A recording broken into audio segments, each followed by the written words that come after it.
ബീഹാറിലെ നീറ്റ് പരീക്ഷാ തട്ടിപ്പിൽ കൂടുതൽ പേർ അറസ്റ്റിൽ. ലക്ഷങ്ങൾ നൽകിയെന്നും ചോദ്യപേപ്പർ തലേന്ന് കിട്ടിയെന്നും അന്വേഷണ സംഘത്തിന് അറസ്റ്റിലായ വിദ്യാർത്ഥികൾ മൊഴി നൽകി. അതേസമയം കേസിൽ NTA-ക്ക് സുപ്രീം കോടതി വീണ്ടും നോട്ടീസ് അയച്ചു.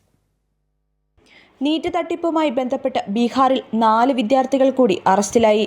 ക്രമക്കേടുമായി ബന്ധപ്പെട്ട് വിദ്യാർത്ഥികളും രക്ഷിതാക്കളുമടക്കം ഇതുവരെ 13 പേരാണ് അറസ്റ്റിലായത്. അറസ്റ്റിലായ വിദ്യാർത്ഥികൾ കുറ്റം സമ്മതിച്ചതായി സാമ്പത്തിക കുറ്റാന്വേഷണ വിഭാഗം വ്യക്തമാക്കി.